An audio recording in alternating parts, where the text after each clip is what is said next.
The way art touches us is like nothing else in our world.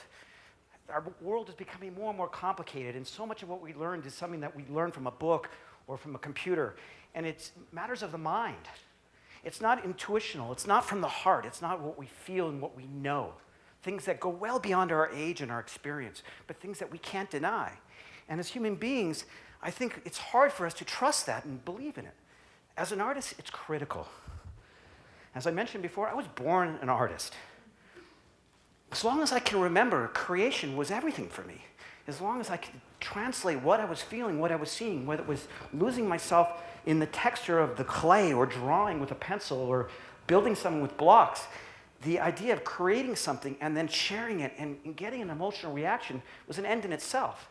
Throughout my whole life, I've had many challenges, but if I'm creating, if I'm growing, if I'm evolving, it's easy, I'm happy. So trusting that process is something that takes a lot of thought and a lot of constant effort, a lot of trial and error. So I went to school and I learned all these skills. I discovered photography when I was 14 and I loved it instantly. I went to college and I learned how to sculpt and working in metal and stone and bronze. I painted, I drew, I worked with mixed media, whatever I get my hands on. I learned these great skills. I was in love with texture and form, and the chances to explore things and share them was an end in itself, but I felt there was something missing. I didn't have anything real to talk about. So I took off, I put everything I owned on my back, and I started wandering the world. This is a portrait of myself with a pygmy. Now, I'm 5'6", and you guys probably don't think of me as a giant, but standing next to the biggest man in the village, I towered over everybody. I was huge. Perspective is everything. So during these 4 years, I learned a new type of knowledge, something that was within me. It was a serendipitous path. I mean, it's the freest I'll ever be. It's probably the freest anybody will be, because I wasn't attached to my society back home. I was living in the moment. I met somebody interesting, and next thing I know, I was in a place that I didn't even know existed. And along that journey, I was sparked and inspired by different things that caught my attention. My camera was my tool. I was shooting with a 1959 Rolleiflex. Has anybody heard of film before? The people that I photographed touched me. There was something about them. And it had to do with who they were in their world. And there seemed to be a balance and a knowledge and a knowing that they had, and I couldn't put my finger on it, but it was unmistakable to me. So they were my subjects, and my goal was to try to just share their world with anybody who was interested. So I came back after 4 years, and I had an art show, and in that moment, I realized this is what I had to do. So I had to be an artist, and I wanted to travel, but at that point, it was clear I couldn't get a real job. I mean, that just was impossible at that point. And the other thing I was really sure about was that the photography was the medium that would grow with me. I mean, I don't care what you do in life. If you're evolving, if you're constantly trying new things, and you're growing from that experience, and it's fulfilling in its moment, that's incredibly powerful, and that will continue to drive you in whatever you do. So I got lucky, I guess, and I met a few key people who believed in me, and next thing I know, I was working pretty actively with the national editorials. So National Geographic Adventure, Outside, Men's Journal, Ski Magazine, Audubon. These publications basically believed in me and my art, and they sent me off to destinations around the world, either with unique individuals who were doing extraordinary things, or with a mission to tie in with a writer and tell a story about a special place. And in that process, I became more and more aware of the power of storytelling and how a single image could say so much about how something felt. But I also realized in order to really touch people by the heart, I had to let go of certain things that were kind of defined rules. You know, the idea that the horizon line is supposed to be flat, the sun's at your back, everything's supposed to be in focus. And we all take these as standard rules for photography. But in reality, if you're focusing on that, then you might be missing the bigger picture. Most importantly, how does it feel? How does it impact you? What do you feel in that moment when you're standing there? Quite frankly, it made me fall in love with Earth. People talk about over and over again about being in the right place at the right time. That's where it begins. Now, the problem with these editorials is a lot of times my experiences didn't match up with what they were looking for. I was a consummate pro, so I gave them lots of options. And they would choose images from that experience, and they would show up in an 8 by 10. Sometimes they were the stuff I liked, but a lot of times the images that I was most compelled by weren't exposed. And even if they were, 8 by 10 was a far cry from that bigger-than-life experience that had motivated the capture and that instantaneous moment. So when I was given the option to open a gallery, I jumped at it. In 2003, I opened a gallery in Squaw Valley, and I'm proud to say it's still there, and we've been growing ever since. I partnered with an international art broker whose specialty was modern masters.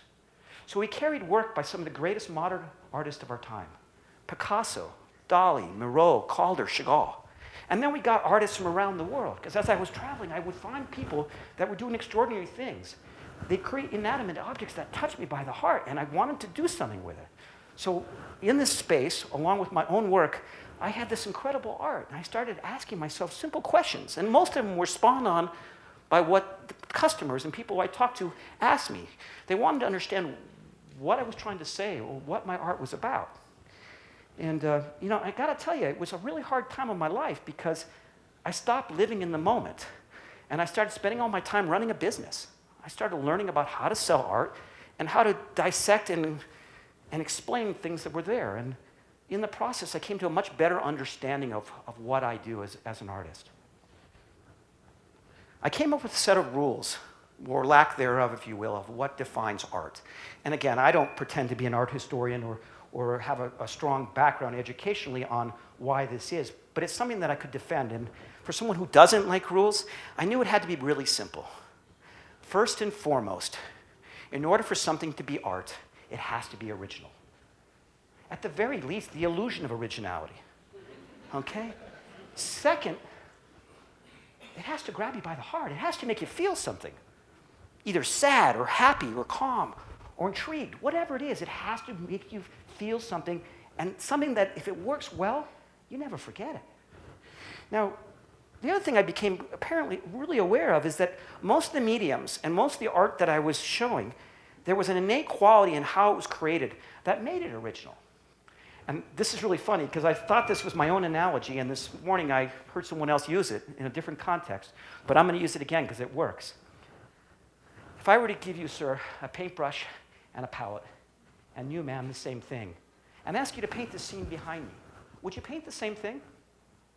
What if you were born at the same time, had the same education, had all the same experiences in life? Would your paintings look alike? Well, obviously no. Why not? Because we live in our own worlds. We are our own universe, okay? But there's something about the medium of everything, with the exception of photography, that when you pick up that brush, it is going to be different. Now, with photography, it's different. It's an incredible art form that's evolving. Now, if you were 100 years ago being a photographer, it probably had a lot of those components. Because back then, you made your own emulsions. In some cases, you even built your own cameras. Nowadays, it's all automated. It's also an era of mass proliferation. 10, 15 years ago, if you were a professional photographer or perhaps a prosumer, you took a fair amount of pictures. But the average person, what, maybe a few a month? How many people in this room took a picture today? How many people took 10 pictures today, right? So we're bombarded with the digital image. Television, magazines, computers, smartphones. We see thousands and thousands of pictures every day. Well, we can't evaluate them as art. We're looking to process them instantaneously. We're trained to do that. Who is it? What is it? Where is it? That's all it is. If I were to put a painting on the wall and ask you to look at it, you would approach it as an art form. You would ask yourself, what is the artist trying to say? And what is the deeper meaning? But a photograph, it would slip right by. So the quintessential problem with photography nowadays is, how do you make it original? I wish there was a simple answer. I can tell you that in pursuit of being original with photography, I've started by first defining what I could not do. So the next time you're inspired and you want to pull your camera out, take a second and ask yourself, if I saw this published, what would it look like? What's incredible is you'll always have an answer. You'll know, well, it's going to look like this. So if you need to take that picture, take it that way. And then commit yourself to do something different. Use a different tool, find a different perspective, interact with your subjects differently. For me, I always work with people. I just love how we immerse ourselves in space. In fact, as I mentioned, photography as an art form is just a great fit for my need to live in the moment and constantly explore and grow. And so the pursuit of this has been something that the camera has kept up with me. And using it has allowed me to be in a moment and capture that little slice and hopefully translate what it feels like. This picture in front of you I call the unknown. When I got the opportunity to go to Antarctica, it was a dream come true. All my life, I've heard Antarctica as this destination far away that represented exploration and going after something unknown. And you had fears, and you had to conquer them and make it happen and discover something in the process. It was almost like going to the moon. When I got down there, we had incredible weather. 10 days of exotica, penguins and whales and seals and icebergs. It was incredible. And there was 100 people on the ship, and they all had cameras, and all the pictures they took were incredible. I took 40,000 frames, okay?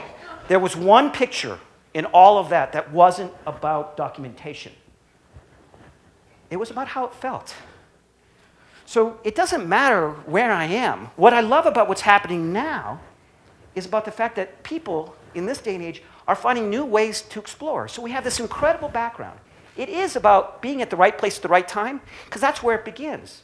But at that point, how can you be different? How can you translate what you're doing in a way that makes sense to you emotionally and is unique? So there's a simple litmus test. No matter where I am on planet Earth, if I have two photographers standing next to me when I take that moment, it might be a great photograph, but if they take a photograph that looks like mine, it's not art. It's a great photograph. That's it. It has to be something more. The artist has to put themselves into it. So next time you're inspired, try to find your own voice. Now, our technology is making that easier and easier. As I talked about before, and over again, it's how it feels to me, and it's about when I'm doing it. You know, Ansel Adams would spend a day setting up a shot, and then he'd go click once. That's a far cry from shooting, 6,000, 8,000 frames in a day? Now, the digital world, with all its automated technologies, is making it easier and easier for us to push in that direction.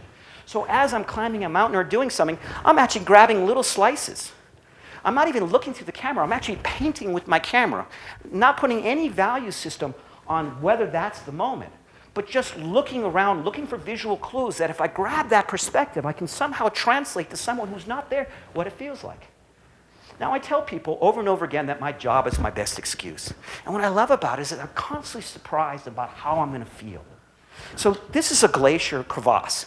And ever since a kid, I remember watching the Superman movie and the big blue ice chamber. And I was like, God, I want to go there. That would be really cool, right? So I got a chance in Alaska to rappel into a crevasse across from a teammate.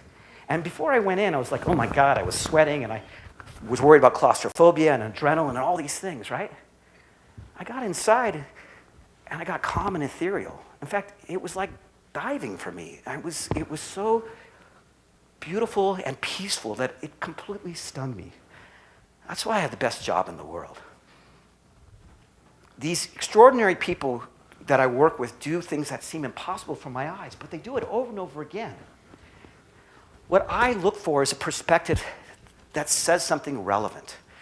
So I live in the mountains. I love cities. I travel all over the world and I get that exposure, but the things that really drive me are when I'm home, grounded in earth, immersing myself. So I was looking for a metaphor that says this, and the dogs, to me, are the ultimate expression of why we live in the mountains. As long as they're outside having fun, living in the moment with their friends, nothing else matters. How many humans do you know like that up here? Right? So to take this picture, I'm skiing backwards with the camera mounted on a 10-foot pole, and this is one slice. I think I shot 30 rolls in an hour. And when I laid them all out onto the light table, all of them were completely original images. They just smelled different than anything we've seen, because instead of standing still and freezing action, I was moving with them, shooting at a slow shutter speed and really getting these things that I couldn't see in person, but I could feel. In the midst of all these pictures, there was one that worked. So not only did it work in composition, it was original, and it had this incredible pulse. Now, this is a shot that I'll probably be remembered for when I'm gone. And at first I resented it because it was just some dogs on the chairlift in my backyard. And I was there to photograph them looking at me. And after the moment had evolved, it took on its own pace. And to me, it represents unconditional love. So what next? Well, the neat thing about where I'm at with the technology and what I'm doing with as my art keeps evolving, is I keep trying to do things that I've never done before. So forever, it was about that tight composition. The problem is that tight composition isn't about how it feels. So now I'm doing that tight composition, and I'm taking all these other images and stitching them together. Now, we can only see 160 degrees, but we feel 360. So by creating these images, we're getting an image that's a lot more of like the overall feeling of what it's like to be there. The other thing that's extraordinary is it's not limited by the format. I used to carry more and more gear, but it was only limited by what that camera could. So what I love about that is every one of these stitched images have a very logical beginning and end. When you see them, you know it. But when you create it, you can't see it. And it's only later when you stitch them together that you discover what was there, and you're reminded of why it felt special to you. Every one of them has its own aspect ratio. So the height to length relationship is different from image to image. Every one of these is completely original. So then I had this another experience. It happened a year and a half ago. This man in front of you, Grant Corrigan, is bigger than life. He's a friend and a hero to so many people in this room because he comes from this backyard. Grant Corrigan suffered a life-altering injury and refused to accept the prognosis and went on to try to send a message to the world. So we skied to the South Pole together. This is a trip that I spent more energy and more time preparing for than anything else I did. And yet, I was shocked when I got there to realize that I had no reference point. This was a lot unlike anything I'd ever done before, in a place that I couldn't compare to anywhere else. I mean, the sun made circles. It was 360 degrees of nothingness. I had to find a way to translate, but there was nothing to show or measure things against. So I said, all right, how do I create a photograph that shows what it's like for us to be there? So I made a circle in the snow and had all my teammates stand around that circle and took a stitch picture. I said, do whatever you want. So this is 360 degrees of nothingness with the team push. And then it went to whiteout. At this point, you couldn't tell what was forward or backwards, up or down. There wasn't anything that I could use as tools to explain. The only thing was the human condition. And what was amazing is it didn't matter if they were that big. It still had an unmistakable emotional impulse. And after 30 years of taking pictures, all of a sudden I had a body of work that was like nothing else I'd ever done. Inevitably, you have a conversation with yourself. And I started reevaluating so many things. So now I go back to places I've been to before, and they don't look the same. My perspective was completely changed. It was forced on me. The limitations that I thought I had, they don't exist anymore. And I'm reminded once again how much perspective is everything. The perspective at which we choose to see the world affects everything we do, everything we think, or as an artist, how we emotionalize our experiences and share them with the world. My gallery has been a great stage, and it too is an exercise in technology. Folks, the purpose of technology is not more technology, but what it allows us to do as far as expand the way we can impact the world is incredible. So now, when I meet somebody who's interested in putting art in their home, we're changing how they integrate that into their space. We ask them silly questions like, how do you want it to feel? Okay? Then we take a digital picture and we play with integrating images into the space at an incredible scale. This is an image that's on 3 walls. And when you walk down to the center landing, you can only see one panel at a time. But because it's 300 degrees, it's actually a lot closer to what it feels like to be in that moment. And what I love about art is it doesn't matter what language you speak, where you're from. When you feel something, you know it. And the need to share it with others is a part of that creation process. So I thank you for sharing this perspective with me. And try to translate what you're feeling and find your own voice. Thank you very much.